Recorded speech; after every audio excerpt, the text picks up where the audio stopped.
remind people who might not know that we do have closed captioning as well. So that's available on the space bar. You can bring that in. And what, even like, I know Akos was saying that there isn't anybody there, but the first time that I said like heteronormativity, it just left like a little blank in there. But the next time I said it, it actually caught it. So it's learning about us. So we're querying this little audio uh, closed captioning thing, which I think is really a great thing. So thanks. Rachel's put in here how to access it. Great. If you have any questions, you can. So, I really am in this place of like trying to figure out whether we just dive into, kind of this mess of the world that we're in, or we kind of go in through looking at some of the teachings of the Buddha. And so I thought, for a little diversion, I would tell a Buddhist story that I think is super queer. And so I kid you not, but the name of this sutta is called the Beauty Queen. And so you can imagine whatever kind of queen you want to be this beauty queen, and drag queen, whatever party or event that you're at, it's this beauty queen. And so this is the story that the Buddha shared. And he was staying at a town called Sadaka, which apparently had a lot of like festivals and events and things like that. So maybe it was like, wherever you go, I don't know which one's your favorite, but some festival that you go to. And so here's the way the story goes, and I'm going to change it up a little bit, but the basic sutta. And so the Buddha is speaking to the gathering and says, suppose that there's a large crowd of people were coming together and they were all saying, the beauty queen, the beauty queen, the beauty queen. And I'm telling you, this is the sutta. And suppose that the beauty queen were highly accomplished at singing and dancing, so that the crowd would be thronging and saying, the beauty queen is singing, the beauty queen is dancing, like we're at Pride or something, right? Oh my gosh, look at that person. The beauty queen is singing, the beauty queen is dancing. So the crowd is just wild. And then this is the part that I think is super queer. Then a man would come along desiring life and shrinking from death, desiring pleasure and abhorring pain. Like most of us, we want life. Sometimes we don't, but sometimes we do. And then we want to have a joyful life. And then they would say to him, all right, get this? Now look here, mister. You must take this bowl filled to the brim with oil and carry it on your head between the great crowds and the beauty queen. All right, so here you are. You can imagine whatever you're wearing because you're at the festival, right? And they give you this bowl of oil to carry on your head. And there's the beauty queen singing and dancing and all the crowd going wild. And then, if that weren't enough, a man with a raised sword, or a person, whatever gender you would like, with a raised sword will follow right behind you. And if you were to spill even a drop of oil right there, that person would cut off your head. Maybe we'll just think it's metaphorically because we don't really want to lose any heads around here. This is a story, right? This is like the Buddha bedtime story. Now, what do you think, monks, the Buddha said, or participants or the gathering? What do you think, people? Would that person not paying attention to the ball of oil let themselves get distracted? So you'd be pretty mindful, wouldn't you, if you were carrying this bowl of oil and the beauty queen was over there, the festival's over here, everyone's dancing and shouting, and someone's gonna like, quick. So I don't know about you, but I can't even, this image I have in here is really of some like very queer festival of the beauty queen, and then this guy, you know, carrying this thing and somebody else commanding him what to do. And so you're probably like, why in the world is the Buddha giving us this image? What the Buddha says is the parable has a meaning, and the meaning is the bowl filled to the brim with oil stands for mindfulness immersed in the body. So like imagining if your body was saturated with oil, that is your mindfulness. And the Buddha says, thus you should train yourself. We will develop mindfulness immersed in the body. We will pursue it, hand it the reins, take it as a basis, steady it, consolidate it, and undertake it well. That is how you should train yourself. And so I thought this, even though I really love this sutta anyways, it just feels like it's a very appropriate time to share it because there's so many, like I was saying before, all of these burners are on high. Like there's so many things, like the beauty queen or whoever you want that beauty queen to be, right? Happening over there and this and that. And for us, the practice is within it to not remove ourselves from this. We're still in the world, to practice our mindfulness immersed in the body. And if the mindfulness is immersed in the body, we're connected to our body, we're connected to our hearts, to our minds, and we're taking it in. So this is this practice of fully being with ourselves, fully being present. Doesn't mean that we have to pretend that everything's good. Doesn't mean that we have to make it worse than it is. But we have to get to know what it means to be alive in this heart and mind body at this moment, in these conditions. And then the thing is that this is not a practice. A lot of times people think about the practice of mindfulness is to bring comfort. And that's often one of the byproducts. But the real practice is liberation. The real practice is freedom. And so as we practice mindfulness, as we become close and more aware of what's happening in these body, heart, minds, there's a more of a possibility for freedom. And in our practice, freedom means freedom from greed, freedom from hatred, freedom from ignorance or delusion. And to me, that is just such a radical act, to believe that we have this capacity to transform our hearts and minds and transform our communities with our actions, with our thoughts, with our speech. And so just by doing this practice of being like, how is it now? So for me, growing up in this body, I really wanted to get rid of it. I wasn't really happy on the planet. I was really depressed. I won't go into all of the details because I don't really need to tell you the story. I'm sure you all have had familiarities with feeling excluded and not being part of your family or not being seen in society, and just all of the ways that we are impacted. Sorry, that was a little dog moment there. Thanks, Hannah. And so it was really hard for me to be in this body. It still is hard at times. I hadn't had a lot of instruction about the feelings. And when I did feel the feelings, I was just so overwhelmed by them that I just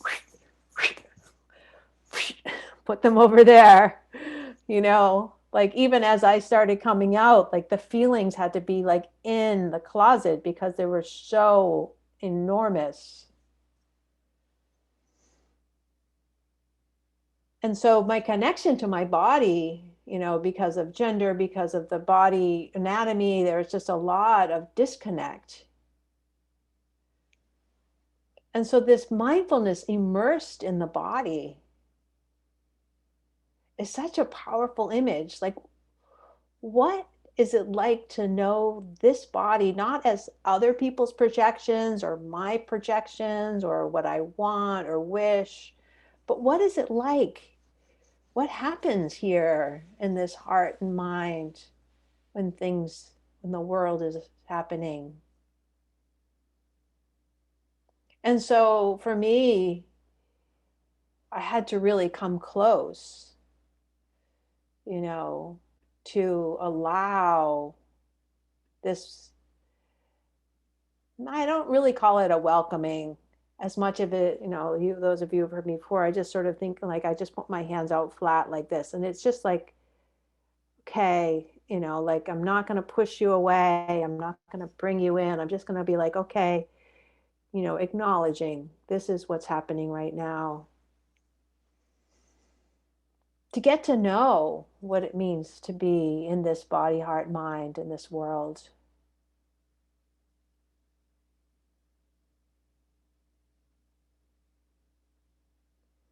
And I know in this last week, with white supremacy being on full display and all of its gory and violence and terror,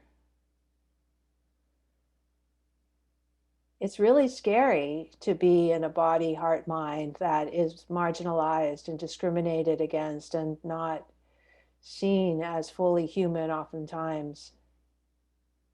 So what's it like to come close to that fear? Not really very pleasant. The stomach feels like all up in knots, is doing like gymnastics. I can feel my shoulders rise up. I can just feel myself, just pushing away, wanting it to go away. And that's the key. When I can experience the body, I'm in a kind of a different place. I'm not all wrapped up in it. I actually have a little bit of a distance from it. And that distance is part of the power of mindfulness. I wanted to share this quote with you. So Larry Yang, who's one of the people who started the Alphabet Sangha with me, is also my mentor. And he says, thus, even in my imperfections, even in my failures, I can still incline my heart towards freedom. This is how I see the paths of awakening and non-awakening interweaving. This is freedom in the midst of suffering. This is resilience despite the forces of violence and oppression. We can create the beautiful lives right where the world is not yet awake.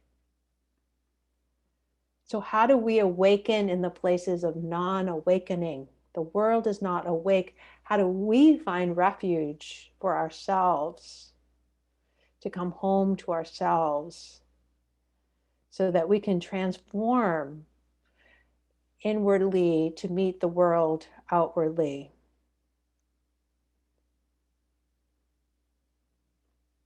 And then he continues and he says, each time we practice awareness and kindness, we transform not only our personal world, but the world itself.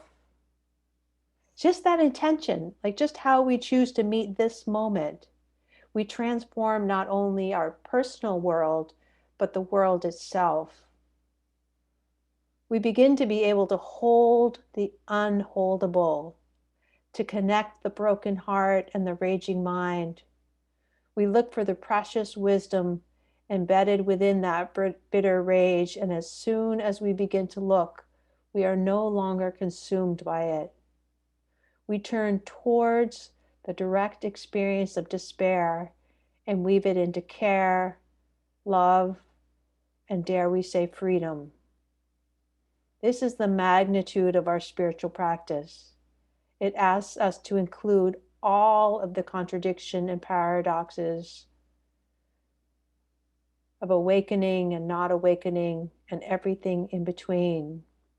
It is the in-betweens the range from extreme to subtle, the spectrum connecting opposing forces that constitutes the totality of our lives, our practice, and our freedom. And I share this because sometimes we think that we need to get to some perfect time, like that we need to quell this festival, all of these things that are happening around us to get to that place where we can find freedom. But really, it is in the midst of it all that in each moment that we can cultivate enough practice, enough kindness to not be consumed with the bitterness, but offer just a little bit of kindness as much as we have possible towards ourselves, I think is the first place to start. These are quotes from Larry Yang's book. If you haven't, actually, this is from I'll put it in the chat. It's from Lion's Roar article in the moments of non-awakening. So I'll put that in the chat in a little bit. But so I just encourage you in this moment to come close to all that is happening here with your practice, and then being aware of our own limitations, and do those things that you do to tend towards yourself, whether it's dance or walk on the beach or plant seeds or grow flowers or cook or whatever those things are that nourish this inner heart of wisdom that we each carry. Because it's so important that we meet ourselves just where we are with as much joy as we can muster, because the joy will really help us sustain the resilience to be in the midst of all this.